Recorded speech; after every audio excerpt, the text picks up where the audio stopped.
ਇੰਡੋਜ਼ TV ਦੇਖ ਰਹੇ ਸਾਰੇ ਦਰਸ਼ਕਾਂ ਦਾ ਇੱਕ ਵਾਰ ਫੇਰ ਤੋਂ ਸਵਾਗਤ ਹੈ। ਪ੍ਰੋਗਰਾਮ ਸਾਡੇ ਮਸਲੇ ਸਾਡੇ ਹੱਲ ਦੇ ਵਿੱਚ ਤੇ ਦੋਸਤੋ ਮੇਰੇ ਵੱਲੋਂ ਜਾਨੀ ਕਿ ਅਜੇਪਾਲ ਸਿੰਘ ਵੱਲੋਂ ਪਿਆਰ ਭਰੀ ਸਤਿ ਸ਼੍ਰੀ ਅਕਾਲ। ਤੇ ਸਭ ਤੋਂ ਪਹਿਲਾਂ ਤੁਹਾਨੂੰ ਨਵੇਂ ਵਰੇ ਦੀਆਂ 2020 ਦੀਆਂ 2020 ਦੀਆਂ ਬਹੁਤ-ਬਹੁਤ ਮੁਬਾਰਕਾਂ। ਤੇ ਪਹਿਲਾਂ ਕਰਦੇ ਆਪਾਂ ਦਲਜੀਤ ਜੀ ਦਾ ਸਵਾਗਤ। ਦਲਜੀਤ ਜੀ ਬਹੁਤ-ਬਹੁਤ ਸਵਾਗਤ ਹੈ ਤੁਹਾਡਾ ਪ੍ਰੋਗਰਾਮ ਸਾਡੇ ਮਸਲੇ ਸਾਡੇ ਹੱਲ ਦੇ ਵਿੱਚ। ਠੀਕ ਹੈ, ਤੁਹਾਡਾ ਬਹੁਤ-ਬਹੁਤ ਧੰਨਵਾਦ ਅਜੇਪਾਲ ਜੀ। ਤੇ ਤੁਹਾਨੂੰ ਵੀ 2020 ਜਿਹੜਾ ਨਵਾਂ ਵਰਾ ਇਹਦੀ ਆਮਦ ਹੋਈ ਆ, ਕੱਲ ਹੋ ਗਈ ਆ। ਤੇ ਸਾਰੇ ਜਿਹੜੇ ਦਰਸ਼ਕ ਸਾਡੇ ਇੰਡੋਜ਼ ਟੀਵੀ ਦੇ ਹੈਗੇ ਆ ਉਹਨਾਂ ਸਾਰਿਆਂ ਨੂੰ ਬਹੁਤ-ਬਹੁਤ ਮੁਬਾਰਕਾਂ ਤੇ ਆਸ ਕਰਦਾ ਕਿ ਤੁਹਾਡਾ ਜਿਹੜਾ ਨਵਾਂ ਵਰਾ ਹੈ ਇਹ ਬਹੁਤ ਵਧੀਆ ਬਤੀਤ ਹੋਵੇ। ਜੀ ਜੀ, ਚੰਗੀਆਂ ਤੁਹਾਡੇ ਵਾਸਤੇ ਖਬਰਾਂ ਮਤਲਬ ਇਹ ਕਹਿ ਸਕਦੇ ਨਹੀਂ ਤਾਂ ਅਕਸਰ ਆਪਾਂ ਤੁਹਾਨੂੰ ਪਤਾ ਹੀ ਹੈ ਖਬਰਾਂ ਤਾਂ ਫਿਰ ਖਬਰਾਂ ਹੀ ਹੁੰਦੀਆਂ ਸਾਰੇ ਤਰ੍ਹਾਂ ਦੀਆਂ ਕਰਨੀਆਂ ਪੈਂਦੀਆਂ ਜੀ। ਬਿਲਕੁਲ। ਤੇ ਦੋਸਤੋ ਜਿੱਦਾਂ ਕਿ ਤੁਹਾਨੂੰ ਪਤਾ ਹੀ ਹੈ ਅਸੀਂ ਕੁਝ ਕੁ ਖਬਰਾਂ ਤੁਹਾਡੇ ਨਾਲ ਸਾਂਝੀਆਂ ਕਰਦੇ ਹੁੰਦੇ ਤਾਂ ਅੱਜ ਦਲਜੀਤ ਜੀ ਮੈਂ ਚਾਹੁੰਦਾ ਕਿ ਆਪਾਂ ਜਿਹੜਾ 2019 ਲੰਘਿਆ ਮਤਲਬ ਜੋ ਸਾਰੇ ਸਾਲ ਦਾ ਥੋੜਾ ਵਿਸ਼ਲੇਸ਼ਣ ਕੀਤਾ ਜਾਵੇ ਹਨਾ, ਜੇ ਕੁਝ ਚਰਚਾ ਕੀਤੀ ਜਾਵੇ ਵੀ ਕੁਝ ਅਦਾਰਿਆਂ ਦੀ ਚਰਚਾ ਕੀਤੀ ਜਾਵੇ ਕਿੱਦਾਂ ਰਿਹਾ ਕਿਵੇਂ ਹੋਇਆ। ਇਹ ਬਿਲਕੁਲ ਤੁਹਾਡੀ ਗੱਲ ਸਹੀ, ਕਿਉਂਕਿ ਜਿਹੜਾ ਇਤਿਹਾਸ ਆ ਸਾਨੂੰ ਸਿਖਾਉਂਦਾ ਉਹਦੀ ਚਰਚਾ ਹੋਣੀ ਚਾਹੀਦੀ ਆ। ਕਈ ਵਾਰੀ ਬਹੁਤ ਲੋਕਾਂ ਨੂੰ ਮੈਂ ਸੁਣਿਆ ਉਹ ਕਹਿੰਦੇ ਨੇ ਕਿ ਇਤਿਹਾਸ ਦੇ ਬਾਰੇ ਬਹੁਤੀ ਗੱਲ ਕਰਨ ਦੀ ਕੀ ਲੋੜ ਆ, ਸਾਨੂੰ ਫਿਊਚਰ ਦੇ ਬਾਰੇ ਸੋਚਣਾ ਚਾਹੀਦਾ। ਪਿੱਛੇ ਜੋ ਹੋ ਗਿਆ ਉਹਦੇ ਨਾਲ ਹੁਣ ਦਾ ਕੀ ਰਹਾ, ਪਿੱਛੇ ਜੋ ਹੋ ਗਿਆ ਉਹ ਤੋਂ ਸਾਨੂੰ ਸਿੱਖਣ ਨੂੰ ਬਹੁਤ ਕੁਝ ਮਿਲਦਾ ਕਿਉਂਕਿ ਉਹ ਵੀ ਇੱਕ ਜ਼ਿੰਦਗੀ ਦਾ ਪੜਾਅ ਸੀ। ਉਸ ਵੇਲੇ ਜੋ ਗਲਤੀਆਂ ਹੋਈਆਂ ਰਾਹ ਇੱਕੇ ਚੱਲਦਾ ਲਾਈਫ ਦਾ, ਉਹਦੇ ਵਿੱਚ ਕਿੱਦਾਂ ਤੁਸੀਂ ਉਸ ਜਿਹੜੀ ਪੜਾਅ ਨੂੰ ਪਾਰ ਕੀਤਾ ਇਹ ਤੁਹਾਨੂੰ ਇੱਕ ਸਿੱਖਿਆ ਦੇ ਜਾਂਦਾ। ਅੱਜ ਅਸੀਂ ਜਿਸ ਚੀਜ਼ ਦੇ ਉੱਤੇ ਬੈਠੇ ਹਾਂ ਇਸ ਚੀਜ਼ ਦੇ ਵਿੱਚ ਬਹੁਤ ਸਾਰੀਆਂ ਗਲਤੀਆਂ ਇੱਥੇ ਤੱਕ ਪਹੁੰਚਣ ਤੱਕ ਹੋਈਆਂ, ਅਸੀਂ ਉਹ ਗਲਤੀਆਂ ਨੂੰ ਇੰਪਰੂਵ ਕਰਦੇ ਰਹੇ, ਅੱਗੇ ਉਹਨਾਂ ਨੂੰ ਆਇਡੈਂਟੀਫਾਈ ਕਰਦੇ ਰਹੇ, ਅੱਗੇ ਆਉਂਦੇ ਰਹੇ। ਇਹ ਇੱਕ ਬਹੁਤ ਵਧੀਆ ਅਹਿਮ ਹੋ ਜਾਂਦਾ ਕਿ ਅਸੀਂ ਉਹ ਜਿਹੜੀਆਂ ਚੀਜ਼ਾਂ ਊਣਤਾਈਆਂ ਜਾਂ ਜਿਹੜੇ ਪੋਜ਼ਿਟਿਵ ਪੁਆਇੰਟ ਉਹ ਵੀ ਸਾਨੂੰ ਐਨਰਜੀ ਦਿੰਦੇ ਆ ਕਿ ਅਸੀਂ ਉਹਨਾਂ ਨੂੰ ਜਿਹੜਾ ਬਰਕਰਾਰ ਰੱਖੀਏ। ਨਾਲੇ ਉਹ ਕਹਿੰਦੇ ਨਾ ਪਿੱਛੇ ਝਾਤ ਜ਼ਰੂਰ ਮਾਰਨੀ ਚਾਹੀਦੀ ਹੈ, ਬੰਦਾ ਆਪਦੀਆਂ ਗਲਤੀਆਂ ਤੋਂ ਵੀ ਸਿੱਖਦਾ ਤੇ ਕਹਿੰਦੇ ਕਿ ਉਹ ਹੋਰ ਵੀ ਜ਼ਿਆਦਾ ਵਧੀਆ ਇਨਸਾਨ ਹੁੰਦਾ ਜਿਹੜਾ ਦੂਜਿਆਂ ਦੀਆਂ ਗਲਤੀਆਂ ਤੋਂ ਵੇਖ ਕੇ ਸਿੱਖ ਜੇ, ਮਤਲਬ ਵੀ ਮੈਂ ਆਹ ਗਲਤੀ ਨਹੀਂ ਕਰਨੀ ਹੈ। ਬਿਲਕੁਲ। ਤੇ ਜ਼ਰੂਰੀ ਨਹੀਂ ਕਿ ਤੁਸੀਂ ਆਪਦੀਆਂ ਤੋਂ ਹੀ ਸਿੱਖੋ ਹਨਾ। ਬਿਲਕੁਲ। ਤੇ 2020 ਦੇ ਵਿੱਚ ਸਾਡੀ ਇਹ ਮਨਸ਼ਾ ਵੀ ਹੋਣੀ ਚਾਹੀਦੀ ਹੈ ਕਿ ਅਸੀਂ ਇਹ ਜਿਹੜੀਆਂ ਕੁਛ ਸਾਡੇ ਕੋਲ ਕਮੀਆਂ ਰਹਿ ਗਈਆਂ ਉਹ ਅਸੀਂ ਪੂਰੀਆਂ ਕਰੀਏ ਆਪਣੀ ਸ਼ਖਸੀਅਤ ਦੀ ਡਿਵੈਲਪਮੈਂਟ ਵਿੱਚ, ਆਪਣੇ ਦੇਸ਼ ਦੀ ਡਿਵੈਲਪਮੈਂਟ। ਮੈਂ ਇੱਕ ਛੋਟੀ ਜਿਹੀ ਗੱਲ ਕਰਾਂ ਨਾਲ ਦੀ ਨਾਲ ਫਿਰ ਆਪਾਂ ਕਰਦੇ ਚਰਚਾ। ਮਤਲਬ ਮੈਂ ਹੁਣੇ ਅੱਜ ਕੁਝ ਸੁਣ ਰਿਹਾ ਸੀਗਾ ਜਿੱਦਾਂ ਤੁਸੀਂ ਕਿਹਾ ਵੀ ਸੁਧਾਰ ਕਰਨਾ ਚਾਹੀਦਾ ਤਾਂ ਆਪਣੀ ਸ਼ਖਸੀਅਤ ਦੇ ਵਿੱਚ ਵੀ ਡਿਵੈਲਪਮੈਂਟ ਕਰਨੀ ਚਾਹੀਦੀ। ਤਾਂ ਮੈਂ ਇੱਕ ਉਹ ਥੋੜਾ ਲੈਕਚਰ ਸੁਣ ਰਿਹਾ ਸੀ, ਉਹ ਕਹਿ ਰਿਹਾ ਸੀ ਵੀ ਹਮੇਸ਼ਾ ਚੜ੍ਹਦੀ ਕਲਾ 'ਚ ਰਹਿਣਾ ਚਾਹੀਦਾ। ਵੀ ਅਸੀਂ ਤਾਂ ਅੱਜ ਕੱਲ੍ਹ ਇੰਨੀ ਢੇਰੀ ਢਾਹ ਦਿੰਦੇ ਵੀ ਜੇ ਘਰ ਵਾਲੀ ਨੇ ਪਾਣੀ ਦਾ ਗਲਾਸ ਵੀ ਤੁਹਾਡੀ ਇੱਛਾ ਅਨੁਸਾਰ ਨਹੀਂ ਫੜਾਇਆ ਤੇ ਤੁਸੀਂ ਮਤਲਬ ਕੱਪੜਿਆਂ ਤੋਂ ਬਾਹਰ, ਜੇ ਬੱਚੇ ਨੇ ਕੋਈ ਤੁਹਾਡਾ ਕਹਿਣਾ ਨਹੀਂ ਮੰਨਿਆ ਤੁਸੀਂ ਉੱਥੇ ਢੇਰੀ ਢਾਹ ਲੈਂਦੇ ਹੋ ਜੀ। ਬਿਲਕੁਲ। ਸੋ ਮਤਲਬ ਮੈਨੂੰ ਬੜੀ ਵਧੀਆ ਗੱਲ ਲੱਗੀ ਇਹ ਤੁਹਾਡੀ ਗੱਲ ਸਹੀ ਆ, ਕਿਉਂਕਿ ਕਈ ਵਾਰੀ ਜਿਹੜੀ ਸਾਡੇ ਵਿੱਚ ਜੋਸ਼ ਆ ਜੋਸ਼ ਹੋਣਾ ਬਹੁਤ ਜ਼ਰੂਰੀ ਆ ਲਾਈਫ ਦੇ ਵਿੱਚ। ਤੁਸੀਂ ਦੇਖਿਆ ਹੋਣਾ ਢਾਡੀ 12 ਪਹਿਲਾਂ ਸੁਣਾਈਆਂ ਜਾਂਦੀਆਂ ਸੀ ਹਨਾ ਗੁਰਦੁਆਰਿਆਂ ਦੇ ਵਿੱਚ, ਤੇ ਉਹਦੇ ਵਿੱਚ ਕੀ ਹੁੰਦਾ ਹੈ ਕਿ ਤੁਹਾਡੇ ਵਿੱਚ ਜੋਸ਼ ਭਰਦੀਆਂ ਸੀ। ਤੇ ਉਹ ਜਿਹੜਾ ਜੋਸ਼ ਆ ਇਕੱਲਾ ਲੜਾਈ ਵਿੱਚ ਹੀ ਨਹੀਂ ਕੰਮ ਆਉਂਦਾ, ਤੁਹਾਡਾ ਲਾਈਫ ਦੇ ਵਿੱਚ ਬਹੁਤ ਸਾਰੀਆਂ ਚੀਜ਼ਾਂ ਜਿਹੜੀਆਂ ਦੁਰਘਟਨਾਵਾਂ ਹੋ ਜਾਂਦੀਆਂ, ਘਟਨਾਵਾਂ ਹੋ ਜਾਂਦੀਆਂ ਜਾਂ ਘਰ ਦੇ ਹਾਲਾਤ ਇਦਾਂ ਦੇ ਹੁੰਦੇ ਢੇਰੀ ਢਾਹ ਦਿੰਦੇ। ਜਦੋਂ ਫਿਰ ਉਹ ਇਤਿਹਾਸਕ 12 ਤੁਸੀਂ ਸੁਣਦੇ ਤੇ ਉਸ ਵੇਲੇ ਤੁਹਾਨੂੰ ਲੱਗਦਾ ਵੀ ਯਾਰ ਜਿਹੜੀਆਂ ਉਹਨਾਂ ਮੁਸ਼ਕਲਾਂ ਅੱਗੇ ਮੇਰੀ ਮੁਸ਼ਕਲ ਤਾਂ ਕੁਛ ਵੀ ਨਹੀਂ। ਤੇ ਉਹ ਜਿਹੜੀ ਚੀਜ਼ ਸਾਨੂੰ ਸਿੱਖਿਆ ਦੇ ਜਾਂਦੀ ਆ ਉਹ ਤੋਂ ਬਾਅਦ ਅਸੀਂ ਫਿਰ ਖੜੇ ਹੋ ਜਾਂਦੇ ਆ। ਤੇ ਇਹ ਇੱਕ ਸਾਈਕੋਲੋਜੀਕਲੀ ਪੁਆਇੰਟ ਹੈ। ਬਿਲਕੁਲ ਜੀ। ਚਲੋ ਖੈਰ, ਤੇ ਜਿਹੜੇ ਆਪਾਂ ਕੁਝ ਗੱਲਾਂ ਕਰਨੀਆਂ ਉਹਨਾਂ ਦੇ ਵਿੱਚ ਸਭ ਤੋਂ ਪਹਿਲਾਂ ਮੈਂ ਚਾਹੁੰਦਾ ਜੇ ਆਪਾਂ ਮੀਡੀਆ ਦੀ ਗੱਲ ਕੀਤੀ ਜਾਵੇ, ਜਿੱਦਾਂ ਕਿ ਮੀਡੀਆ ਚੌਥਾ ਸਤੰਭ ਹੁੰਦਾ ਹਨਾ ਆਪਣੇ ਲੋਕਤੰਤਰ ਦਾ। ਤੇ ਟਾਈਮ ਤੇ ਜਾਂ ਕਹਿ ਲਓ ਕਿ ਮੇਰੇ ਖਿਆਲ 'ਚ ਸ਼ੁਰੂ ਤੋਂ ਹੀ ਮੀਡੀਆ ਤੇ ਦੋਸ਼ ਵੀ ਲੱਗਦੇ ਆ ਵੀ ਮੀਡੀਆ ਵਿਕਾਊ ਆ ਜਾਂ ਮੀਡੀਆ ਵਿਕ ਗਿਆ। ਸਾਰੇ ਦੀ ਨਹੀਂ ਆਪਾਂ ਗੱਲ ਕਰਦੇ, ਖੈਰ ਜਿੱਦਾਂ ਵੀ ਹੈ ਹਨਾ। ਤੇ ਹੁਣ ਤੇ ਆਪਣੇ ਪਿੱਛੇ ਜਦੋਂ ਦੀ ਆਪਣੀ BJP ਦੀ ਸਰਕਾਰ ਬਣੀ ਤੇ ਗੋਦੀ ਮੀਡੀਆ ਦਾ ਵੀ ਬੜਾ ਪ੍ਰਚਾਰ ਹੋਇਆ ਹਨਾ। ਤੇ ਇਹਨੂੰ ਤੁਸੀਂ ਕਿੱਦਾਂ ਦੇਖਦੇ ਜੀ? ਮਤਲਬ ਇਹ ਬੜਾ ਗੰਭੀਰ ਵਿਸ਼ਾ, ਬੜੀ ਇਹ ਤੇ ਉਹਦਾ ਚਰਚਾ ਵੈਸੇ ਹੋਣੀ ਚਾਹੀਦੀ ਕਿਉਂਕਿ ਹੁਣ ਜਿੱਦਾਂ ਤੁਸੀਂ ਕਿਹਾ ਵੀ ਮੋਦੀ ਮੀਡੀਆ ਇਹ ਕਹਿਣਾ ਸ਼ੁਰੂ ਕਰ ਦਿੱਤਾ ਇੱਥੇ ਆਪਣੇ ਇਹ ਆਮ ਚਰਚਾ ਦੇ ਵਿੱਚ ਕਿਹਾ ਜਾਂਦਾ ਤੇ ਇਹ ਜਾਇਜ਼ ਵੀ ਆ। ਤੁਸੀਂ ਪਿਛਲੀਆਂ ਖਬਰਾਂ ਸਾਰੀਆਂ ਸੁਣ ਕੇ ਦੇਖੋ। ਮੀਡੀਆ ਜਿਹੜਾ ਆ, ਮੀਡੀਆ ਕੀ ਮਤਲਬ ਹੈ? ਇੱਕ ਵਿਚੋਲਾ ਆ ਮੀਡੀਆ, ਇਹੀ ਹੁੰਦਾ ਮੀਡੀਏਟਰ, ਕਿ ਇਹ ਵਿਚੋਲ ਕੀ ਕਰਦਾ, ਦੋ ਖਬਰਾਂ ਨੂੰ ਸਾਡੇ ਤੱਕ ਪਹੁੰਚਾਉਂਦਾ ਜਾਂ ਦੋ ਚੀਜ਼ਾਂ ਨੂੰ ਜੋੜਦਾ। ਜਾਂ ਇੱਕ ਜਿਹੜੀ ਚੀਜ਼ ਤੁਸੀਂ ਲੈਣੀ ਆ, ਇੱਕ ਪਾਸੇ ਕੋਈ ਚੀਜ਼ ਹੋਈ ਆ ਤੇ ਤੁਸੀਂ ਉਹ ਚੀਜ਼ ਬਾਰੇ ਜਾਣਨਾ ਚਾਹੁੰਦੇ ਆ, ਮੀਡੀਆ ਜਿਹੜਾ ਉਹ ਚੀਜ਼ ਨੂੰ ਤੁਹਾਡੇ ਤੱਕ ਪਹੁੰਚਾਉਂਦਾ। ਪਰ ਉਹ ਰਾਸਤੇ ਦੇ ਵਿੱਚ ਵਿਚੋਲਾ ਬੇਈਮਾਨ ਹੋ ਜਾਵੇ, ਤੁਹਾਡੇ ਕੋਲੋਂ ਚੀਜ਼ਾਂ ਛੁਪਾ ਕੇ ਰੱਖੇ, ਫਿਰ ਉਹਦੇ ਨਾਲ ਕੀ ਹੁੰਦਾ ਕਿ ਉਹ ਚੀਜ਼ਾਂ ਬਹੁਤੀਆਂ ਚਿਰ ਟਿਕਦੀਆਂ ਨਹੀਂ ਹੁੰਦੀਆਂ, ਤੁਹਾਡੇ ਰਿਲੇਸ਼ਨ ਖਰਾਬ ਹੋਣਗੇ। ਇਹ ਬਿਲਕੁਲ ਮੀਡੀਆ ਜਿਹੜਾ ਆ ਇਹੋ ਜਿਹੀਆਂ ਚੀਜ਼ਾਂ ਖਰਾਬ ਕਰ ਰਿਹਾ। ਹੁਣ ਇਹ ਕਿਹਾ ਜਾਂਦਾ ਵੀ ਜਿੱਥੇ ਇੱਕ ਪਾਸੇ ਅਸੀਂ ਗੱਲ ਕਰਦੇ ਹਾਂ ਵੀ GDP ਜਿਹੜੀ ਵਿਕਾਸ ਦਰ ਆ ਸਾਡੀ ਉਹ 5 ਪੁਆਇੰਟ ਤੋਂ ਵੀ ਥੱਲੇ 5% ਤੋਂ ਘੱਟ ਜਾ ਰਹੀ ਹੈ, 4.5 ਤੱਕ ਰੱਖ ਰਹੇ ਆ, ਕਈ ਇਸ ਤੋਂ ਵੀ ਘੱਟ ਰੱਖ ਰਹੇ ਆ। ਤੇ ਪਰ ਜਿਹੜਾ ਮੀਡੀਆ ਆ ਇਹ 11% ਦੀ ਵਿਕਾਸ ਦਰ ਦੇ ਨਾਲ ਅੱਗੇ ਵਧ ਰਿਹਾ। ਇਹ ਬੜੀ ਇੰਪੋਰਟੈਂਟ ਆ ਗੱਲ ਇੱਥੇ ਸੁਣਨ ਵਾਲੀ ਕਿ 1 ਲੱਖ ਕਰੋੜ ਦੀ ਇੰਡਸਟਰੀ ਇਹ ਬਣ ਚੁੱਕੀ ਆ ਮੀਡੀਆ। ਜਦੋਂ ਤੁਸੀਂ ਦੇਖੋਗੇ ਪਹਿਲੇ ਜਿਹੜੀਆਂ ਫਿਲਮਾਂ ਦੇਖੋਗੇ, ਪਹਿਲੇ ਕੋਈ ਨਾਟਕ ਦੇਖੋਗੇ, ਉਹਦੇ ਵਿੱਚ ਇੱਕ ਪੱਤਰਕਾਰ ਵਿਚਾਰਾ ਮੇਰੇ ਵਰਗਾ ਮਾੜਕੂ ਜਿਹਾ ਉਹ ਤੁਰਿਆ ਜਾਂਦਾ, ਨਾਲ ਉਹਦੀ ਜਾਂ ਹੁੰਦਾ ਸਾਈਕਲ, ਜਾਂ ਸਾਈਕਲ ਤੇ ਹੋਊਗਾ ਜਾਂ ਉਹ ਪੈਦਲ ਹੋਊਗਾ, ਤੇ ਉਹਦੇ ਗਲ ਦੇ ਵਿੱਚ ਇੱਕ ਝੋਲਾ ਹੁੰਦਾ ਸੀ। ਤੁਹਾਡੇ ਕਹਿਣ ਦਾ ਮਤਲਬ ਵੀ ਜਿਵੇਂ ਵੀ ਮੀਡੀਆ ਇੱਕ ਧੰਦਾ, ਇੱਕ ਵਪਾਰ ਬਣ ਗਿਆ। ਉਹ ਜਿਹੜਾ ਝੋਲਾ ਪਾਇਆ ਹੁੰਦਾ ਸੀ, ਗਰੀਬ ਤਬਕਾ, ਉਹ ਆਪਣੀ ਜਿਹੜੀ ਪੂਰੀ ਸ਼ਿੱਦਤ ਦੇ ਨਾਲ ਕੰਮ ਕਰਦਾ ਸੀ। ਅੱਜ ਜਿਹੜੀਆਂ ਕਾਰਾਂ ਜਿੰਨਾ ਇਹਨਾਂ ਦੇ ਤੁਸੀਂ ਦੇਖੋ, ਤੇ ਇਹ ਕਿਹਾ ਜਾਂਦਾ ਵੀ 2024 ਤੱਕ ਇਹ ਜਿਹੜਾ ਧੰਦਾ ਆ, ਜਿਹੜਾ ਧੰਦਾ ਸ਼ਬਦ ਤੁਸੀਂ ਵਰਤਿਆ, ਇਹ 3 ਲੱਖ ਕਰੋੜ ਦਾ ਅੰਕੜਾ ਪਾਰ ਕਰ ਲੈਣੇ। ਇਹ ਤਾਂ ਤੁਸੀਂ ਅੰਦਾਜ਼ਾ ਲਾਓ ਵੀ ਇਹ ਪੈਸਾ ਕਿੱਥੋਂ ਆ ਰਿਹਾ। ਇਹ ਪੈਸਾ ਇਸੇ ਗੱਲ ਤੋਂ ਆ ਰਿਹਾ, ਹੁਣ ਆਪਾਂ ਪਿੱਛੇ ਝਾਤ ਮਾਰਾਂਗੇ ਵੀ 2019 ਦੇ ਵਿੱਚ ਆਮ ਚੋਣਾਂ ਹੋਈਆਂ, ਜਿਹਦੇ ਵਿੱਚ ਕਿ ਪ੍ਰਾਈਮ ਮਿਨਿਸਟਰ ਬਣੇ ਨਰਿੰਦਰ ਮੋਦੀ। ਤੁਸੀਂ ਵੀ ਹੈਰਾਨ ਹੋਵੋਗੇ ਜਾਂ ਸਾਡੇ ਦਰਸ਼ਕ ਵੀ ਹੈਰਾਨ ਹੋਣਗੇ ਵੀ ਕਿੱਦਾਂ ਇਹ ਸਰਕਾਰ ਬਣ ਗਈ। ਮਈ ਮਹੀਨੇ ਦੇ ਵਿੱਚ ਚੋਣਾਂ ਹੁੰਦੀਆਂ, ਅਪ੍ਰੈਲ ਤੱਕ ਤਾਂ ਸਾਨੂੰ ਲੱਗਦਾ ਸੀ ਵੀ ਐਤਕੀ ਰਾਹੁਲ ਗਾਂਧੀ ਬਣਿਆ। ਰਾਹੁਲ ਗਾਂਧੀ ਬੜੀ ਉਚਾਈ ਦੇ ਨਾਲ ਅੱਗੇ ਜਾ ਰਿਹਾ ਸੀ। ਜਿਹੜੇ ਲੋਕ ਉਹਨੂੰ ਨਾਪਸੰਦ ਵੀ ਕਰਦੇ ਸੀ, ਉਹਦੀਆਂ ਸਪੀਚਾਂ ਦੇਖ ਲਿਓ, ਉਹ ਸਕੂਲਾਂ ਕਾਲਜਾਂ ਦੇ ਵਿੱਚ ਗਿਆ, ਬੱਚਿਆਂ ਦੇ ਵਿੱਚ ਬੜਾ ਪਪੂਲਰ ਹੋਣ ਲੱਗ ਗਿਆ। ਉਸੇ ਟਾਈਮ ਦੇ ਉੱਤੇ ਪੁਲਵਾਮਾ ਵਾਲਾ ਕਾਂਡ ਹੋ ਗਿਆ, ਜਿਹਦੇ ਵਿੱਚ ਕਿ ਫੌਜੀ ਮਾਰੇ ਗਏ। ਉਹ ਤੋਂ ਬਾਅਦ ਮੀਡੀਆ ਨੇ ਉਸ ਚੀਜ਼ ਨੂੰ ਇੱਕ ਪਾਕਿਸਤਾਨ ਵਰਸਸ ਭਾਰਤ ਬਣਾ ਦਿੱਤਾ। ਉਸ ਚੀਜ਼ ਨੂੰ ਇੰਨਾ ਜ਼ਿਆਦਾ ਉੱਪਰ ਚੱਕਿਆ ਗਿਆ, ਨਾਲੇ ਜਿਹੜਾ ਬਾਲਾਕੋਟ ਵਾਲਾ ਜਿਹੜਾ ਹਵਾਈ ਸਰਜੀਕਲ ਸਟ੍ਰਾਈਕ ਜਿਹਨੂੰ ਕਿਹਾ ਗਿਆ, ਉਹ ਕਰ ਦਿੱਤਾ ਗਿਆ। ਉਹਦੇ ਨਾਲ ਹੀ ਇੱਕ ਮੀਡੀਆ ਨੇ ਹੋਰ ਚੱਕ ਦਿੱਤਾ ਅਭਿਨੰਦਨ ਦੀ ਰਿਹਾਈ। ਅਭਿਨੰਦਨ ਦੀ ਰਿਹਾਈ ਤੋਂ ਬਾਅਦ ਮੀਡੀਆ ਦੇ ਵਿੱਚ ਇੰਨੀ ਜ਼ਿਆਦਾ ਚਰਚਾ ਚੱਲੀ ਕਿ ਜਿਹੜੀ ਚੀਜ਼ ਨੂੰ ਡਿਵੈਲਪਮੈਂਟ ਲਈ ਰਾਹੁਲ ਗਾਂਧੀ ਚਰਚਾ ਦੇ ਵਿੱਚ ਲਿਆ ਰਿਹਾ ਸੀ ਵੀ ਸਾਡੀ GDP ਪਿੱਛੇ ਜਾ ਰਹੀ ਆ, ਸਾਡੀ ਨੋਟਬੰਦੀ ਨੇ ਨੁਕਸਾਨ ਕਰ ਦਿੱਤਾ, ਸਾਡਾ GST ਦੇ ਨਾਲ ਕਿੰਨੀ ਖਰਾਬ ਹੋ ਗਿਆ, ਮੀਡੀਆ ਨੇ ਉਹ ਖਬਰਾਂ ਬੰਦ ਕਰਕੇ ਭਾਰਤ ਵਰਸਸ ਪਾਕਿਸਤਾਨ ਬਣਾਤਾ।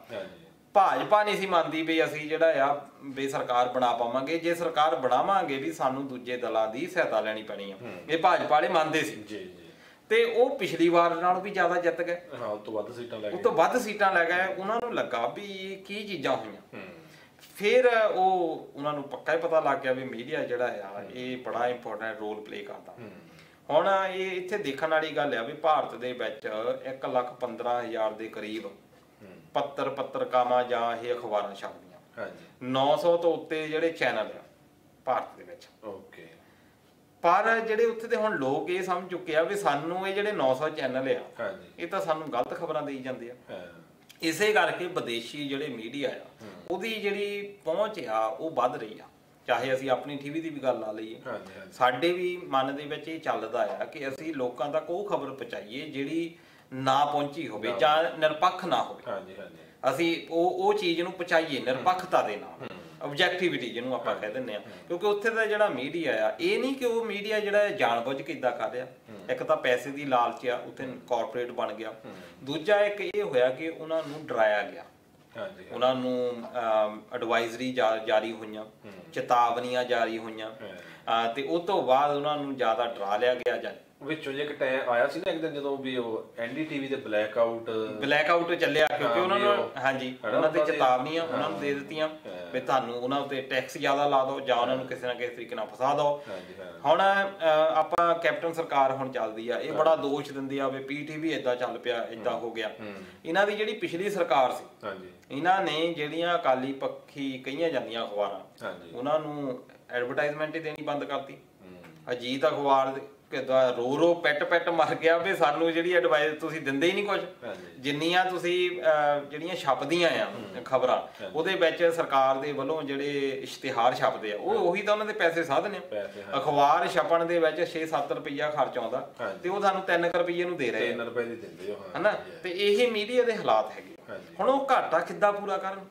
ਜਾਂ ਤਾਂ ਫਿਰ ਇਹਨਾਂ ਦੇ ਪੈਰਾਂ ਦੇ ਵਿੱਚ ਵਿਛ ਜਾਣ ਹਨਾ, ਤੇ ਉਹ ਫਿਰ ਸਰਕਾਰ ਇਹੋ ਜਿਹੀਆਂ ਚੀਜ਼ਾਂ ਦੇ ਵਿੱਚ ਇੱਕ ਰਾਸ਼ਟਰਵਾਦ ਲੈ ਕੇ ਚੱਲ ਪਈ।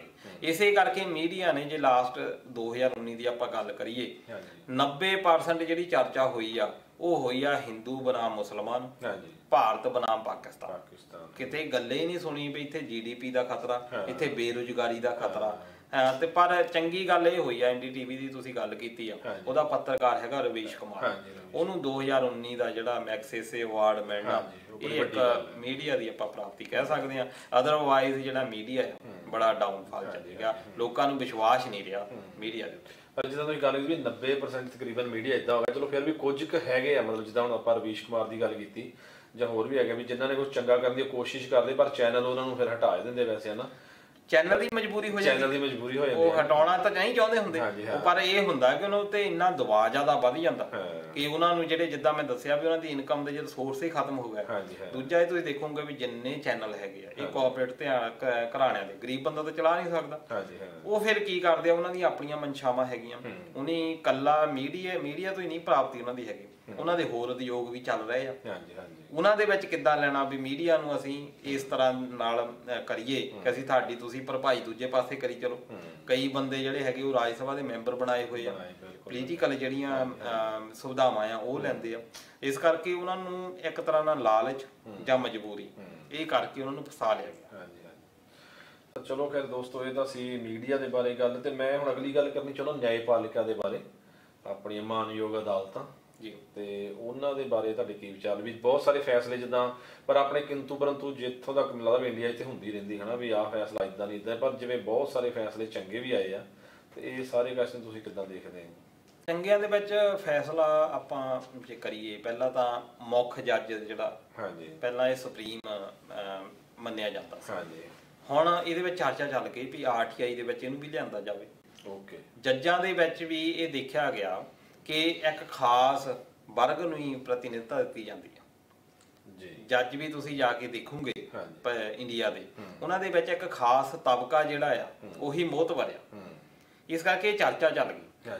ਫਿਰ ਦੂਜਾ ਇਹ ਹੋਇਆ ਕਿ ਜਿਹੜੇ ਜੱਜ ਬਣਦੇ ਆ ਉਹ ਉੱਥੇ ਤੱਕ ਪਹੁੰਚਣ ਦੇ ਲਈ ਕਈ ਕੁਛ ਉਹਨਾਂ ਨੇ ਪਾਪੜ ਵੇਲੇ ਆ, ਇਹ ਕਿਹਾ ਜਾਂਦਾ ਵੀ ਇਹਦੇ ਵਿੱਚ ਵੀ ਨਿਰਪੱਖਤਾ ਰਹੀ ਨਹੀਂ। ਇਹਨੂੰ ਕਿਉਂਕਿ ਜੇ ਤੁਹਾਨੂੰ ਅਦਾਲਤਾਂ ਉੱਤੇ ਵਿਸ਼ਵਾਸ ਹੈ ਨਹੀਂ, ਇਹ ਤਾਂ ਤੁਹਾਡਾ ਜਿੱਦਾਂ ਕਹਿ ਲਓ ਵੀ ਕਿਤੇ ਵੀ ਵਿਸ਼ਵਾਸ ਰਿਹਾ ਹੀ ਨਹੀਂ ਫਿਰ, ਹਨਾ। ਕਿਉਂਕਿ ਜਦੋਂ ਬੰਦਾ ਕਿਸੇ ਵੀ ਚੀਜ਼ ਤੋਂ ਆਵਾਜ਼ਾਰ ਹੋ ਜਾਂਦਾ, ਤੁਹਾਨੂੰ ਪ੍ਰਸ਼ਾਸਨ ਵੱਲੋਂ, ਸਰਕਾਰਾਂ ਵੱਲੋਂ ਕੋਈ ਨਿਆਂ ਨਹੀਂ ਮਿਲਦਾ, ਫਿਰ ਬੰਦਾ ਅਦਾਲਤ ਦਾ ਦਰਵਾਜ਼ਾ ਖੜਕਾਉਂਦਾ। ਜੇ ਤੁਹਾਡਾ ਜੱਜ ਹੀ ਕਰਪਟ ਆ ਫਿਰ ਤੁਸੀਂ ਕੀ ਕਰੋਗੇ?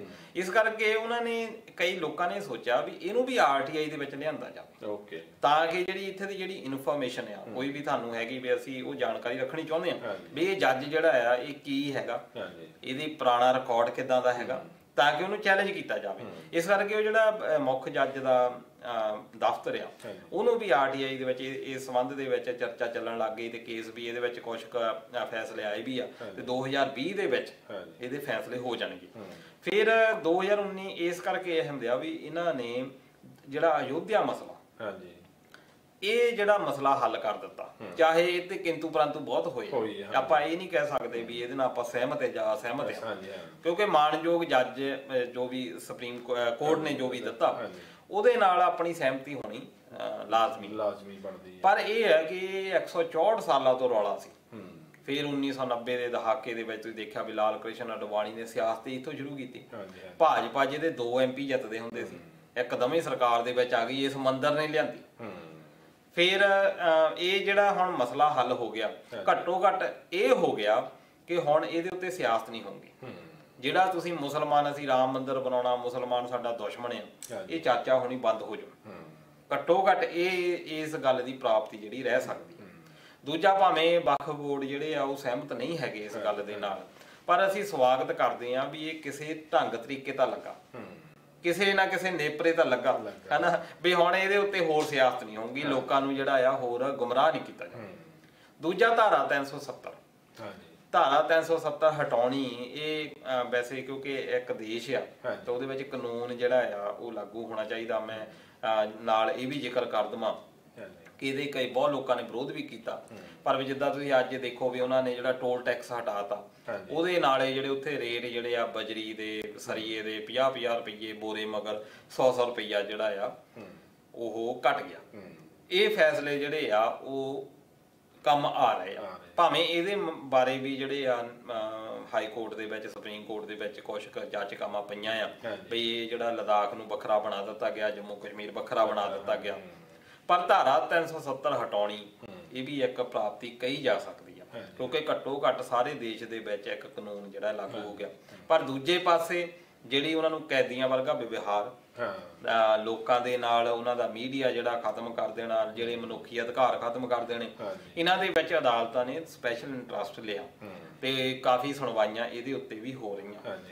ਤੀਜਾ ਮਸਲਾ ਜਿਹੜਾ ਆ ਸਬਰੀ ਮਾਲਾ ਜਿਹੜਾ ਮੰਦਿਰ ਆ, ਉਹਦੇ ਵਿੱਚ ਔਰਤਾਂ ਦੇ ਪ੍ਰਵੇਸ਼ ਵੀ ਉਹਦੇ ਵਿੱਚ ਔਰਤਾਂ ਜਿਹੜੀਆਂ ਪੀਰੀਅਡਸ ਦੇ ਵਿੱਚ ਹੈਗੀਆਂ ਉਹਨਾਂ ਦਾ ਪ੍ਰਵੇਸ਼ ਨਹੀਂ ਸੀ, ਪੁਰਾਣੀਆਂ ਪਰੰਪਰਾਵਾਂ ਹੈਗੀਆਂ ਕੇਰਲਾ ਦੇ ਵਿੱਚ, ਉਹਦੇ ਉੱਤੇ ਵੀ ਸਿਰਫ ਇੱਕ ਜੱਜ ਨੇ ਅਸਹਿਮਤੀ ਪ੍ਰਾਪਤ ਕਹੀ ਆ, ਬਾਕੀ ਸਾਰੇ ਜੱਜਾਂ ਨੇ ਕਿਹਾ ਵੀ ਔਰਤਾਂ ਨੂੰ ਵੀ ਅਧਿਕਾਰ ਆ ਅੰਦਰ ਮੱਥਾ ਟੇਕਣ। ਇਹ ਵੀ ਇੱਕ ਪ੍ਰਾਪਤੀ ਆਪਾਂ ਜਿਹੜੀ ਇਹਦੇ ਉੱਤੇ ਕਹਿ ਸਕਦੇ ਹਾਂ। ਇਸ ਕਰਕੇ ਬਹੁਤ ਸਾਰੇ ਇਦਾਂ ਦੇ ਮਸਲੇ ਹੋਏ ਆ ਜਿਹਦੇ ਉੱਤੇ ਆਪਾਂ ਕਹਿ ਸਕਦੇ ਹਾਂ ਵੀ ਅਜੇ ਵੀ ਲੋਕਾਂ ਨੂੰ ਅਦਾਲਤ ਦੇ ਉੱਤੇ ਟੇਕ ਹੈਗੀ ਆ। ਫਿਰ ਤੁਸੀਂ ਮਹਾਰਾਸ਼ਟਰ ਵਿੱਚ ਦੇਖ ਲਓ, ਮਹਾਰਾਸ਼ਟਰ ਵਿੱਚ ਫਲੋਰ ਟੈਸਟ ਜਿਹੜਾ ਹੋਇਆ, ਭਾਜਪਾ ਦਾ ਜੇ ਅਦਾਲਤ ਵਿੱਚ ਦਖਲਅੰਦਾਜ਼ੀ ਨਾ ਕਰਦੀ ਇਹਨਾਂ ਨੇ ਤਾਂ ਅਜੀਤ ਪਵਾਰ ਉਹ ਆਪਣੇ ਨਾਲ ਕਰ ਲਿਆ ਸੀ, ਆਪਣੇ ਨਾਲ ਉਹਨੂੰ ਧਮਕਾ ਕੇ ਕੀਤਾ, ਉਹਦੇ ਉੱਤੇ ਕੇਸ ਦੇਖ ਲਓ ਵੀ ਉਦਣੇ ਉਹਦੇ ਕੇਸ ਵੀ ਖਤਮ ਕਰ ਦਿੱਤੇ। ਇਹਦਾ ਮਤਲਬ ਇਹ ਆ ਕਿ ਜਿਹੜਾ ਅਜੀਤ ਪਵਾਰ ਆ ਉਹ ਆਪਣੀ ਸਹਿਮਤੀ ਨਾਲ ਨਹੀਂ ਸੀ ਆਇਆ, ਉਹ ਡਰਾ, ਪਰ ਉਹ ਉਦੋਂ ਵੀ ਜ਼ਿਆਦਾ ਤਕੜਾ ਸਿਆਸਤਦਾਨ ਨਿਕਲਿਆ। ਇਹਨੂੰ ਕਿਹਾ ਜਾ ਸਕਦਾ ਵੀ ਉਹ ਇਹਨਾਂ ਨਾਲ ਗੇਮ ਖੇਡ ਗਿਆ, ਸਾਰੇ ਨਿਪਟਾ ਗਿਆ ਤੇ ਆਪਣੀ ਸਰਕਾਰ ਹੀ ਬਣਾ ਗਿਆ ਤੇ ਉਹ ਕੱਲ ਬਣ ਵੀ ਗਿਆ ਆ ਉਪ ਮੁੱਖ ਮੰਤਰੀ। ਤੇ ਇਸ ਕਰਕੇ ਕਹਿ ਸਕਦੇ ਆ ਵੀ ਉਹਦੇ ਵਿੱਚ ਵੀ ਜੇ ਅਦਾਲਤ ਨਾ ਦਖਲ ਦਿੰਦੀ, ਫਿਰ ਜਿਹੜੇ ਬਾਗੀ ਵਿਧਾਇਕ ਕਰਨਾਟਕ ਦੇ ਵਿੱਚ ਅਯੋਗ ਕਰਾਰ ਦੇ ਦਿੱਤੇ ਸੀ ਵਿਧਾਨ ਸਭਾ ਨੇ, ਉਹਨਾਂ ਦੇ ਬਾਰੇ ਵੀ ਜਿਹੜਾ ਉਹਨਾਂ ਨੂੰ ਕਿਹਾ ਵੀ ਤੁਸੀਂ ਦੁਬਾਰਾ ਚੋਣ ਲੜੋ, ਇਹ ਕੁਝ ਫੈਸਲੇ ਹੈਗੇ ਆ। ਕਿਉਂਕਿ ਜਿਹੜੇ ਸਾਡੇ ਸਿਆਸਤਦਾਨ ਆ ਇਹ ਤਾਂ ਕਹਿ ਲਓ ਜੁੱਗ ਪਲਟਾਊ ਹੀ ਹੁੰਦੇ ਆ। ਜੁੱਗ ਪਲਟਾਊ ਚਲੋ ਸਿੱਧੇ ਪਾਸੇ ਉਹਨੇ ਤਾਂ ਪੁੱਠੇ ਪਾਸੇ ਜ਼ਰੂਰ ਹੁੰਦਾ, ਦਿਮਾਗ ਇਹਨਾਂ ਦੇ ਪੁੱਠੇ ਪਾਸੇ ਨੂੰ ਜ਼ਿਆਦਾ ਜਾਂਦਾ, ਪਰ ਅਦਾਲਤਾਂ ਇਹ ਕ੍ਰੈਡਿਟ ਲੈ ਰਹੀਆਂ। ਇੱਕ ਉਹ ਆਪਣਾ 2019 ਚ ਹੋਇਆ ਸੀ ਜਦੋਂ ਸਾਰੇ ਆਪਣੇ ਚੀਫ ਜਸਟਿਸ ਨੇ ਪ੍ਰੈਸ ਕਾਨਫਰੰਸ ਕੀਤੀ ਸੀ। ਹਾਂਜੀ, ਉਹ ਵਿਰੋਧ ਹੋ ਗਿਆ ਸੀ, ਦੋਨੋਂ ਵਿਰੋਧ ਹੋ ਗਏ ਸੀ ਤੇ ਉਹਨਾਂ ਨੇ ਕਿਹਾ ਸੀ ਵੀ ਅਸੀਂ ਤੀਜੇ ਜੱਜ ਦੇ ਨਾਲ ਇਹਦੇ ਨਾਲ ਸਹਿਮਤ ਨਹੀਂ ਹੈਗੇ। ਉਹ ਸ਼ਾਇਦ ਮੇਰੇ ਖਿਆਲ ਪਹਿਲੀ ਵਾਰ ਹੋਇਆ ਸੀ ਇੰਡੀਆ, ਇਹ ਵੀ ਪਹਿਲੀ ਵਾਰ ਹੋਇਆ ਤੇ ਇਹ ਵੀ ਪਹਿਲੀ ਵਾਰ ਹੋਇਆ ਵੀ ਰੰਗੋਈ ਸਾਹਿਬ ਦੇ ਦਾ ਕੁਛ ਕਿਹਾ, ਇਹਨਾਂ ਉੱਤੇ ਇਲਜ਼ਾਮ ਵੀ ਲੱਗੇ ਆ ਕੁਛ ਸ਼ੋਸ਼ਣ ਦੇ ਜਿਹੜੇ ਇਲਜ਼ਾਮ, ਪਹਿਲੀ ਵਾਰ ਇਦਾਂ ਦਾ ਹੋਇਆ ਨਿਆਇਧੀਸ਼ ਦੇ ਉੱਤੇ। ਤੇ ਨਾਲ ਇਹ ਵੀ ਕਿਹਾ ਗਿਆ ਵੀ ਇਹਨੂੰ ਅੰਡਰ ਪ੍ਰੈਸ਼ਰ ਲੈਣ ਦੇ ਲਈ ਇਹ ਇਲਜ਼ਾਮ ਲਾਏ ਗਏ ਆ ਤੇ ਕਾਫੀ ਇਹ ਬੜਾ ਜਿਹੜਾ ਆ ਉਹਨਾਂ ਲਈ ਵੀ ਦਿਖਾਣਦਾਇਕ ਰਿਹਾ। ਚਲੋ ਖੈਰ, ਇਹ ਸਰਕਾਰਾਂ ਆਪਦੇ ਕੰਮ ਘਟਾਉਣ ਵਾਸਤੇ ਤੁਹਾਨੂੰ ਪਤਾ ਵੀ ਕਿਹੜੇ ਹੱਥਕੰਡੇ ਬਣਾਉਂਦੀਆਂ ਹਨਾ।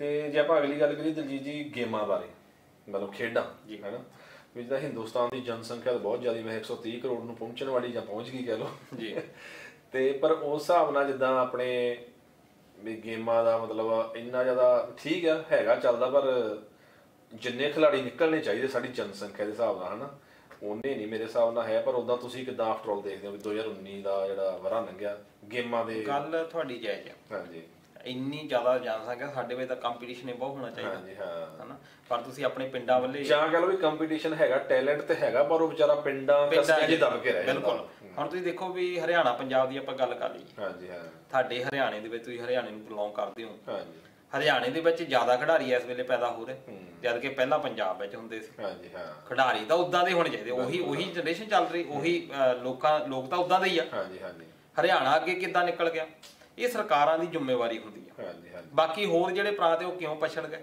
ਝਾਰਖੰਡ ਬਿਹਾਰ ਜਿਹੜੇ ਉਹ ਕਿਉਂ ਪਛੜੇ ਆ ਪੰਜਾਬ ਦੇ ਨਾਲੋਂ? ਹਾਂਜੀ ਹਾਂ, ਇਹ ਸਰਕਾਰਾਂ ਜਿਹੜੀਆਂ ਆ ਕਿੰਨੀਆਂ ਸੁਵਿਧਾਵਾਂ ਦਿੰਦੀ ਆ। ਹੁਣ ਕਿਸੇ ਬੰਨ ਲਓ ਕਿ ਨਿਆਣੇ ਨੇ ਹਾਕੀ ਖੇਡਣੀ ਆ, ਉਹਦਾ ਇੰਟਰਸਟ ਆ ਹਾਕੀ ਦੇ ਵਿੱਚ ਆ, ਹੁਣ ਉਹ ਇੱਥੇ ਤਾਂ ਜਿਹੜਾ ਆ ਹਾਕੀ ਦੇ ਵਿੱਚ ਆ ਉਹਨੂੰ ਸੁਵਿਧਾਵਾਂ ਪੂਰੀਆਂ ਦਿੱਤੀਆਂ ਜਾਣਗੀਆਂ, ਉੱਥੇ ਪਛਾਣ ਲਿਆ ਜਾਓ। ਬਿਲਕੁਲ, ਮੰਨ ਲਓ ਤੁਹਾਡੇ ਪਿੰਡ ਦੇ ਬੱਚਾ ਉਹ ਹਾਕੀ ਦਾ ਸ਼ੌਕੀਨ ਆ ਤੇ ਤੁਹਾਨੂੰ ਲੱਗਦਾ ਵੀ ਇਹ ਜੇ ਹਿਸਾਬ ਦੇ ਨਾਲ ਚਾਹੇ ਡੰਡੇ ਦੇ ਨਾਲੇ ਲੱਗਾ ਵੀ ਹਾਕੀ ਦਾ ਪਲੇਅਰ ਬਹੁਤ ਤਕੜਾ ਬਣ ਸਕਦਾ, ਪਰ ਤੁਸੀਂ ਅੰਦਾਜ਼ਾ ਲਾਓ ਵੀ ਉਹਨੂੰ ਖੇਡਣ ਦੇ ਲਈ ਗਰਾਊਂਡ ਨੇੜੇ ਕਿੱਥੇ ਦੀ ਹੋਊਗੀ, ਤੁਸੀਂ ਉਹ ਸੁਵਿਧਾ ਹੀ ਨਹੀਂ ਮਿਲਣੀ। ਬਿਲਕੁਲ ਬਿਲਕੁਲ, ਹੁਣ ਸਾਡੇ ਜੇ ਪਿੰਡ ਤੋਂ ਜਿਹੜਾ ਸਭ ਤੋਂ ਨੇੜੇ ਦਾ ਜਿਹੜਾ ਹੈਗਾ 43 ਕਿਲੋਮੀਟਰ ਜਲੰਧਰ ਦੇ ਵਿੱਚ ਸਟੇਡੀਅਮ ਹੈ। ਹਾਂਜੀ ਹਾਂ, ਉੱਥੇ ਜਾ ਕੇ ਹਾਕੀ ਖੇਡੂੰਗਾ। ਹੁਣ ਇੱਕ ਸਟੇਡੀਅਮ ਆ ਪੰਜਾਬ ਦੇ ਵਿੱਚ, ਤੁਸੀਂ ਲਾਓ ਵੀ 2 ਜਾਂ 3 ਹੋਣਗੇ। ਹੁਣ ਉਹ ਜਿਹੜੇ ਹਾਕੀ ਦੀਆਂ ਜਿਹੜੀਆਂ ਗਰਾਊਂਡਾਂ ਆ, ਹੁਣ ਸਾਰੇ ਪੰਜਾਬ ਨੂੰ ਉੱਥੇ ਖਿਡਾਉਣਾ ਆਪਾਂ। ਚਲੋ ਹਾਕੀ ਦਾ ਆਪਾਂ ਤੁਸੀਂ ਜਿਵੇਂ ਗੱਲ ਕਰ ਰਹੇ ਵੀ ਭਾਵੇਂ ਕਿਸੇ ਵੀ ਗੇਮ ਦੀ ਕਿਸੇ ਵੀ ਇਹ ਤਾਂ ਆਪਾਂ ਐਗਜ਼ਾਮਪਲ ਦੇ ਰਹੇ, ਪ੍ਰੋਪਰ ਸਟੇਡੀਅਮ ਦੀ ਗੱਲ ਕਰੀਏ ਜੀ, ਤੇ ਉਹ ਮੇਰੇ ਖਿਆਲ ਇੰਨੀ ਦੂਰੀ ਤੇ ਆ ਸਾਰੇ, ਇਹ ਸਾਰੇ ਇੱਥੇ ਲਾ ਲਓ। ਇਹ ਜਾਨੀ ਆਪਾਂ ਤਾਂ ਇੱਕ ਐਗਜ਼ਾਮਪਲ ਲਈ ਹਾਕੀ ਦੀ, ਕਿਸੇ ਵੀ ਗੱਲ ਇੱਕ ਸਿਰਫ ਕਬੱਡੀ ਰਹਿ ਜਾਂਦੀ ਆ ਵੀ ਕਬੱਡੀ ਜਿੱਥੇ ਮਰਜੀ ਵੀ ਚਲੋ ਤੁਹਾਡੇ ਕੋਲ ਜਾਂਗੀਆ ਹੋਣਾ ਚਾਹੀਦਾ ਤੇ ਤੁਸੀਂ ਜਾ ਕੇ ਖੇਡ ਲਓ, ਪਰ ਉਹਦੀ ਬਦਕਿਸਮਤੀ ਇਹ ਆ ਵੀ ਉਹ ਪੰਜਾਬ ਤੋਂ ਬਾਹਰ ਕਿਤੇ ਖੇਡੀ ਨਹੀਂ ਜਾਂਦੀ। ਫਿਰ ਹੁਣ ਉਹਨੂੰ ਕਿਤੇ ਇਸੇ ਕਰਕੇ ਪੰਜਾਬ ਦੇ ਖਿਡਾਰੀ ਇਸੇ ਕਰਕੇ ਕਬੱਡੀ ਦੇ ਆ ਜ਼ਿਆਦਾ, ਕਿਉਂਕਿ ਉਹਨਾਂ ਨੂੰ ਸੁਵਿਧਾਵਾਂ ਦੀ ਬਹੁਤੀ ਲੋੜ ਨਹੀਂ ਪੈਂਦੀ। ਪਰ ਉਹ ਵੀ ਹਰ ਟਾਈਮ ਚਰਚੇ ਰਹਿੰਦੇ ਕਬੱਡੀ 'ਚ ਵੀ, ਤੇ ਕਬੱਡੀ ਉਹਦੇ ਵੱਖਰੇ ਚਰਚੇ, ਉਹ ਚਰਚੇ ਇਹ ਹੈਗੀ ਖੁਰਾਕ ਵੱਲੋਂ ਜਾਂ ਉਹਦੇ ਵਿੱਚ ਨਸ਼ੇ ਵੱਲੋਂ। ਨਸ਼ੇ ਵੱਲੋਂ ਇਦਾਂ ਹੋਈ ਕਿ ਅਸੀਂ ਰੋਕਥਾਮ ਨਹੀਂ ਰੱਖ ਸਕੇ। ਹੁਣ ਅਸੀਂ ਖਿਡਾਰੀਆਂ ਨੂੰ ਸੁਣੀਦਾ ਵੀ ਖਿਡਾਰੀਆਂ ਦੇ ਨਾਲ ਮੁਲਾਕਾਤਾਂ ਵੀ ਕੀਤੀਆਂ ਵੀ ਯਾਰ ਤੁਸੀਂ ਦੱਸੋ, ਆਪ ਦੱਸਦੇ ਆ ਵੀ ਅਸੀਂ ਡਰੱਗ ਲੈਂਦੇ ਆ, ਪਰ ਲੈਂਦੇ ਕਿਉਂ ਆ ਇਹ ਸਾਨੂੰ ਕੋਈ ਪੁੱਛਦਾ ਨਹੀਂ। ਹੁਣ ਸਾਡੇ ਜਿਹੜਾ ਅਗਲਾ ਬੰਦਾ ਆ ਉਹ ਡਰੱਗ ਲੈ ਕੇ ਖੇਡ ਰਿਹਾ, ਸਾਨੂੰ ਉਹਦੇ ਬਰਾਬਰ ਦੀ ਸਮਰੱਥਾ ਕਰਨ ਲਈ ਲੈਣੀ ਪੈਂਦੀ ਹੈ। ਬਹੁਤ ਸਾਰੇ ਖਿਡਾਰੀ ਇਹੀ ਕਹਿੰਦੇ ਕਿ ਜੇ ਉਹ ਨਾ ਲਵੇ ਮੈਂ ਵੀ ਨਹੀਂ ਲੈਂਦਾ। ਹੁਣ ਉਹ ਰੋਕਣਾ ਕਿਹਨੇ ਆ? ਉਹ ਜਿਹੜੀ ਫੈਡਰੇਸ਼ਨ ਆ ਜਾਂ ਜਿਹੜੀਆਂ ਪ੍ਰਬੰਧਕ ਹੈਗੇ ਆ, ਇਸ ਕਰਕੇ ਵੱਖਰਾ ਜਿਹੜਾ ਮਸਲਾ ਬਣ ਜਾਂਦਾ। ਪਰ 2019 ਦੇ ਵਿੱਚ ਨਿਸ਼ਾਨੇਬਾਜ਼ੀ ਤੇ ਕੁਸ਼ਤੀ ਤੇ ਚਲੋ ਠੀਕ ਠਾਕ ਰਹੀਆਂ। ਨਿਸ਼ਾਨੇਬਾਜ਼ੀ ਬਹੁਤ ਵਧੀਆ ਰਹੀ ਆ, ਕੁਸ਼ਤੀ ਦੇ ਵਿੱਚ ਥੋੜਾ ਜਿਹਾ ਠੀਕ ਠਾਕ ਰਿਹਾ ਕੰਮ।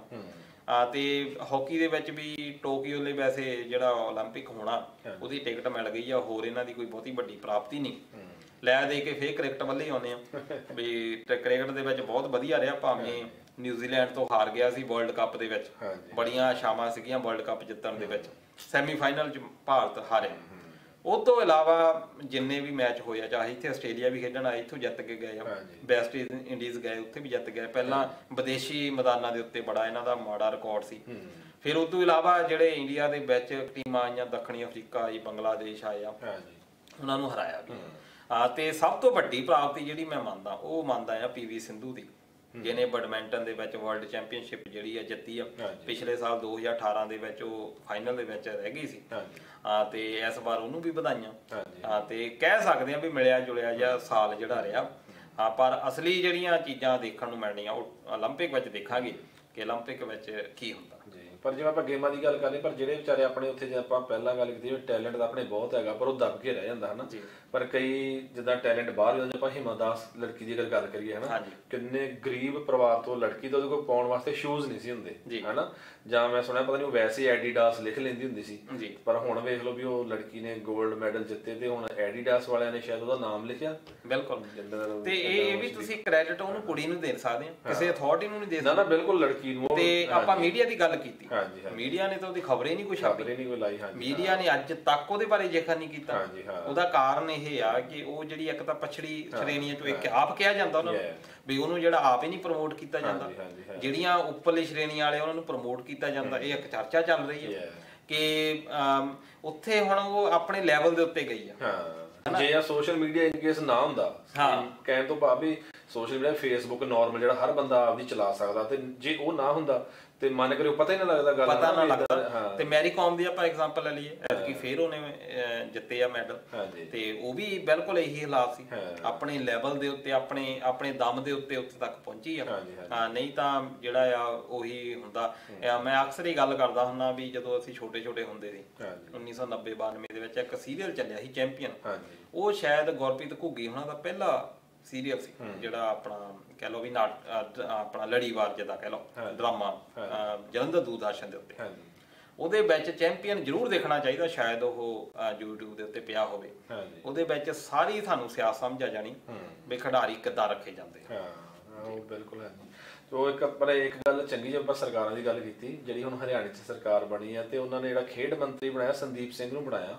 ਤੋਂ ਪਹਿਲਾਂ ਆਪ ਖੁਦ ਹਾਕੀ ਖੇਡਦੇ ਹਰਿਆਣੇ ਇਸ ਦਾਦ ਦੇ ਨਹੀਂ ਮੰਨਦੇ ਇਹ, ਚਾਹੇ ਮਨੋਹਲਾ ਖੱਟਰ ਚਲੋ ਹੁਣ ਤੋਂ ਹੈਗੇ ਆ, ਹੁੱਡਾ ਸਾਹਿਬ ਨੇ ਬਹੁਤ ਕੰਮ ਕੀਤਾ ਖੇਡਾਂ ਦੇ ਸਿਲਸਿਲੇ ਦੇ ਵਿੱਚ। ਆਪਾਂ ਇਦਾਂ ਨਹੀਂ ਕਹਿ ਸਕਦੇ, ਪਹਿਲਾਂ ਚਟਾਲਿਆਂ ਨੇ ਵੀ ਕੰਮ ਬਹੁਤ ਖੇਡਾਂ ਦੇ ਵਿੱਚ ਕੀਤਾ। ਤੇ ਇਹ ਇੱਕ ਪ੍ਰਥਾ ਚੱਲ ਪੈਂਦੀ ਜਦੋਂ ਇੱਕ ਵਾਰੀ ਹੈ ਨਾ ਚੱਲ ਪਿਆ। ਹੁਣ ਸਾਡੇ ਤਾਂ ਇੱਥੇ ਪ੍ਰਗਟ ਸਿੰਘ ਹੁਣੀ ਜਦੋਂ ਜਿੱਤੇ ਸੀ, ਅਕਾਲੀਆਂ ਵੱਲੋਂ ਵੀ ਰਹੇ, ਹੁਣ ਕਾਂਗਰਸ ਵੱਲੋਂ ਵੀ। ਪਹਿਲਾਂ ਅਕਾਲੀਆਂ ਨੇ ਨਹੀਂ ਕੋਈ ਲੜ ਸਿਰਾ ਫੜਾਇਆ, ਚਾਹੀਦਾ ਤਾਂ ਇਹ ਸੀ ਵੀ ਆਉਂਦੇ ਨੂੰ ਉਹਨੂੰ ਕੋਈ ਵਧੀਆ ਡਿਪਾਰਟਮੈਂਟ ਦੇ ਜਿਹੜਾ ਉਹਦਾ ਐਕਸਪੀਰੀਅੰਸ ਹੈਗਾ, ਜੇ ਬੰਦਾ ਵਰਤਿਆ ਉਹਨੂੰ ਵਰਤੋ, ਉਹਦੇ ਵਾਸਤੇ ਵਰਤਿਆ ਨਹੀਂ ਜਾਂਦਾ, ਸੇਵਾਵਾਂ ਲਓ। ਬਿਲਕੁਲ, ਉਹਨੂੰ ਉਸ ਚੀਜ਼ ਦੇ ਵਿੱਚ ਪਾ ਦਿੱਤਾ ਜਾਂਦਾ ਜਿਹਦਾ ਉਹਨੂੰ ਐਕਸਪੀਰੀਅੰਸ ਨਹੀਂ ਹੁੰਦਾ। ਉਹ ਬਾਅਦ ਚ ਕਾਹਦੇ ਪਾਇਆ ਜਾਂਦਾ ਵੀ ਇਹਦੀ ਬੱਲੇ ਬੱਲੇ ਨਾ ਹੋਵੇ, ਇਹਨੂੰ ਇਹਦਾ ਇਸ ਚੀਜ਼ ਦਾ ਐਕਸਪੀਰੀਅੰਸ ਨਹੀਂ, ਇਹਦੀ ਜਿਹੜੀ ਤੋਏ ਤੋਏ ਹੋ ਜਾਣੀ, ਤੋਏ ਤੋਏ ਕਰਵਾਈ ਜਾਂਦੀ ਆ, ਉਹ ਤੋਂ ਜਿਹੜਾ ਪ੍ਰੋਪਰ ਕੰਮ ਨਹੀਂ ਲਿਆ ਜਾਂਦਾ। ਚਲੋ ਖੈਰ ਕਹ ਲਓ ਹਰਿਆਣੇ ਦਾ ਫਿਰ ਨੰਬਰ ਹੀ ਆ। ਤੇ ਮੈਂ ਅਗਲੀ ਗੱਲ ਆਪਾਂ ਜੇ ਕਰੀਏ ਅੱਜ ਦੇ ਪ੍ਰੋਗਰਾਮ ਦੀ ਆਖਰੀ ਖਬਰ ਜਾਂ ਗੱਲਬਾਤ, ਜਿੱਦਾਂ ਹਮੇਸ਼ਾ ਤੋਂ ਆਪਾਂ ਸੁਣਦੇ ਆ, ਮੈਂ ਤਾਂ ਛੋਟੇ ਹੁੰਦੇ ਤੋਂ ਸੁਣਦਾ ਵੀ ਅਮਰੀਕਾ ਦਾ ਦੁਨੀਆ ਦੇ ਉੱਪਰ ਬੋਲਬਾਲਾ ਹਨ, ਜਿੱਧਰ ਵੀ ਵੇਖੋ ਬੱਲੇ ਬੱਲੇ ਦਾ ਦੁਨੀਆ ਤਰਸਦੀ ਵੀ ਰਹਿੰਦੀ ਸੀ ਵੀ ਅਮਰੀਕਾ ਜਾਣਾ ਪੁੱਤ, ਵਲੈਤ ਜਾਣਾ ਜਾਂ ਇੰਗਲੈਂਡ ਨੂੰ, ਜਾਂ ਫਿਰ ਅਮਰੀਕਾ ਨੂੰ ਮਤਲਬ ਜਾਣ ਨੂੰ ਬਾਹਲੀ ਤਰਜੀਹ ਦਿੰਦੇ ਸੀ ਹਨਾ। ਤੇ ਜਿਹੜਾ ਆਇਆ ਵੀ 2019 ਦੇ ਵਿੱਚ ਸਭ ਤੋਂ ਵੱਧ ਜਿਹੜੀਆਂ ਉੱਥੇ ਸਮੂਹਿਕ ਹੱਤਿਆਵਾਂ ਹੋਈਆਂ ਹਨਾ, ਉਹ ਅਮਰੀਕਾ ਦੇ ਵਿੱਚ ਹੋਈਆਂ। ਇਹਨੂੰ ਤੁਸੀਂ ਕਿੱਦਾਂ ਦੇਖਦੇ, ਇਹਦੇ ਪਿੱਛੇ ਮਤਲਬ ਕਿਆ? ਜੇ ਆਪਾਂ ਸਮੂਹਿਕ ਹੱਤਿਆਵਾਂ ਦੀ ਪਰਿਭਾਸ਼ਾ ਮੰਨਣੀ ਹੋਵੇ, ਹਾਂਜੀ ਹਾਂ, ਵੀ ਹੁੰਦੀਆਂ ਕੌਣ ਕੀ ਆ, ਇਹਦੇ ਵਿੱਚ ਸਮੂਹਿਕ ਹੱਤਿਆਵਾਂ ਉਹ ਹੁੰਦੀਆਂ ਜਦੋਂ 4 ਤੋਂ ਜ਼ਿਆਦਾ ਵਿਅਕਤੀ ਇੱਕ ਘਟਨਾ 'ਚ ਮਰਨ। ਓਕੇ। ਉਹਦੇ ਵਿੱਚ ਘਟਨਾ 'ਚ ਮਰਨ, ਕੋਈ ਮਾਰੇ ਜਾਨੀ ਕਤਲ ਹੋਵੇ। ਹਾਂਜੀ ਹਾਂ। 4 ਵਿਅਕਤੀ ਜਾਂ 4 ਤੋਂ ਵੱਧ ਦੇ ਕਤਲ ਜਿਹੜਾ ਆ ਕਿਸੇ ਹੋਰ ਦੇ ਦੁਆਰਾ ਕੀਤਾ ਜਾਵੇ। ਓਕੇ। ਤੇ ਉਹ ਜਿਹੜੇ ਮਾਰਨ ਵਾਲੇ ਵੀ ਆ ਉਹ ਆਪ ਅਪਰਾਧੀ ਨਾ ਹੋਣ, ਉਹ ਨਿਰਦੋਸ਼ ਹੋਣ, ਫਿਰ ਉਹਨੂੰ ਸਮੂਹਿਕ ਕਤਲੇਆਮ ਦਾ ਨਾਂ ਜਿਹੜਾ ਆ ਦਿੱਤਾ ਜਾਂਦਾ। ਤੇ ਅਮਰੀਕਾ ਖਾਸ ਤੌਰ ਤੇ ਇੰਡੀਆ ਦੇ ਵਿੱਚ ਵੀ ਬਹੁਤ ਵਾਰੀ ਹੋਇਆ। ਅਸੀਂ 1984 ਨੂੰ ਵੀ ਕਤਲੇਆਮ ਮੰਨਦੇ ਹਾਂ, ਸਾਕਾ ਨੀਲਾ ਤਾਰਾ ਨੂੰ ਵੀ ਕਤਲੇਆਮ, ਕਿਉਂਕਿ ਨਿਰਦੋਸ਼ ਲੋਕ ਵੀ ਬਹੁਤ ਮਰੇ ਆ। ਉਦੋਂ ਬਾਅਦ ਚ ਕਿੰਨੀਆਂ ਘਟਨਾਵਾਂ ਹੋਈਆਂ ਅੱਤਵਾਦ ਦੇ ਦੌਰਾਨ, ਸਾਨੂੰ ਐਕਸਪੀਰੀਅੰਸ ਹੈਗੇ ਪੰਜਾਬ ਵਾਸੀਆਂ ਨੂੰ। ਇਸ ਵੇਲੇ ਅਮਰੀਕਾ ਵਰਗਾ ਜਿਹੜਾ ਦੇਸ਼ ਆ ਉਹ ਵੀ ਬਹੁਤ ਵੱਡੀ ਤਰਾਸਦੀ ਚੋਂ ਨਿਕਲ ਰਿਹਾ। 2007 ਤੋਂ ਲੈ ਕੇ ਹੁਣ ਤੱਕ ਦੇ ਉਹਨੇ ਸਰਵੇਖਣ ਕੀਤੇ ਵੀ 2019 ਦੇ ਵਿੱਚ ਸਭ ਤੋਂ ਜ਼ਿਆਦਾ ਘਟਨਾਵਾਂ ਉਹਨਾਂ ਦੇ ਸਮੂਹਿਕ ਹੱਤਿਆਵਾਂ ਦੀਆਂ ਹੋਈਆਂ। 41 ਕੇਸ ਹੋਏ ਆ। 41 ਕੇਸਾਂ ਦੇ ਵਿੱਚ 211 ਦੇ ਕਰੀਬ ਬੰਦੇ ਜਿਹੜੇ ਆ ਮਰੇ ਆ। ਤੇ ਇਹਦੇ ਵਿੱਚ 33 ਜਿਹੜੇ ਕੇਸ ਆ ਉਹਨਾਂ ਦੇ ਵਿੱਚ ਬੰਦੂਕ ਵਰਤੀ ਗਈ। ਇਸ ਕਰਕੇ ਉੱਥੇ ਦੀ ਸਰਕਾਰ, ਵੈਸੇ ਤਾਂ ਓਬਾਮਾ ਬਹੁਤ ਜ਼ਿਆਦਾ ਚਿੰਤਤ ਸੀ ਉਸ ਵੇਲੇ। ਤੁਹਾਨੂੰ ਯਾਦ ਹੋਣੀ ਘਟਨਾ ਕਿ ਇੱਕ ਬੰਦਾ ਸਿਰਫ ਰਿਹਾ, ਆਪਾਂ ਕਹਿ ਸਕਦੇ ਹਾਂ, ਸਕੂਲ ਵਿੱਚ ਗਿਆ, ਅੰਨੇ ਬਾਹ ਉਹਨੇ ਗੋਲੀਆਂ ਚਲਾਈਆਂ ਤੇ ਬੱਚੇ ਜਿਹੜੇ ਆ ਬਹੁਤ ਸਾਰੇ ਮਾਰ ਦਿੱਤੇ ਸੀ ਜਦੋਂ ਓਬਾਮਾ ਪ੍ਰੈਜ਼ੀਡੈਂਟ ਹੁੰਦਾ ਸੀ।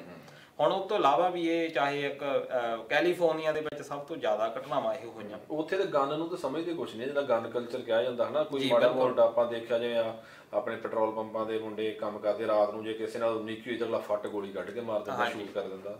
ਉਹਦੇ ਵਿੱਚ ਜਿੱਦਾਂ ਆਪਾਂ ਕਹਿੰਦੇ ਸੈਲਫ ਡਿਫੈਂਸ ਲਈ, ਸੈਲਫ ਡਿਫੈਂਸ ਦੇ ਲਈ ਆਪਾਂ ਜਿਹੜਾ ਲੈ ਲੈਂਦੇ ਆ ਕੋਈ ਹਥਿਆਰ ਈਜ਼ੀ ਮਿਲ ਜਾਂਦਾ। ਇਸ ਕਰਕੇ ਹੁਣ ਜਿਹੜੀ ਡੋਨਾਲਡ ਟਰੰਪ ਦੀ ਸਰਕਾਰ ਆ ਉਹ ਵੀ ਚਾਹੁੰਦੀ ਆ ਵੀ ਅਸੀਂ ਜਿਹੜੇ ਕਾਨੂੰਨ ਸਖਤ ਬਣਾਈਏ ਤਾਂ ਕਿ ਜਿਹੜੇ ਗਨ ਕੋਈ ਆਮ ਬੰਦਾ ਨਾ ਲੈ ਪਾਵੇ।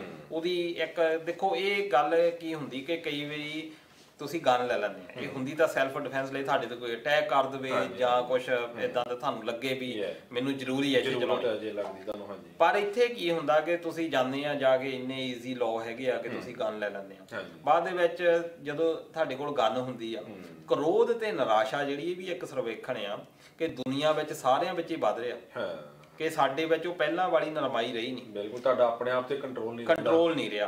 ਹੁਣ ਅਮਰੀਕਾ ਦੇ ਵਿੱਚ ਕ੍ਰੋਧ ਤੇ ਨਿਰਾਸ਼ਾ, ਕਿਉਂਕਿ ਹੁਣ ਉੱਥੇ ਦੀ ਜਿਹੜੀ ਉੱਥੇ ਵੀ ਮੰਦੀ ਦਾ ਦੌਰ ਜਿਹੜਾ ਇੱਕ ਚੱਲ ਰਿਹਾ ਤੇ ਨਿਰਾਸ਼ਾ ਵੀ ਜਿਹੜੀ ਯੁਵਾ ਵਰਗ ਦੇ ਵਿੱਚ ਚੱਲ ਰਹੀ ਆ। ਟਰੰਪ ਤੇ ਮੋਦੀ ਫਿਰ ਆਪਸ ਚ ਬਿਲਕੁਲ ਤੇ ਉਹ ਕ੍ਰੋਧ ਬਹੁਤ ਵੱਧ ਰਿਹਾ।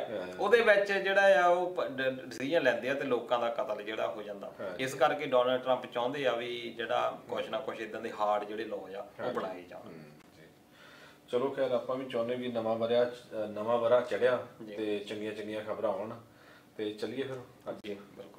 ਤੇ ਦੋਸਤੋ, ਇਹ ਸੀਗੀਆਂ ਸਾਡੀਆਂ ਕੁਝ ਖਬਰਾਂ ਅੱਜ ਦੇ ਪ੍ਰੋਗਰਾਮ ਦੀਆਂ। ਤੇ ਮਿਲਦੇ ਆ ਜੀ ਫਿਰ ਅਗਲੇ ਪ੍ਰੋਗਰਾਮ ਦੇ ਵਿੱਚ। ਤਦ ਤੱਕ ਲਈ ਪਿਆਰ ਭਰੀ ਸਤਿ ਸ਼੍ਰੀ ਅਕਾਲ।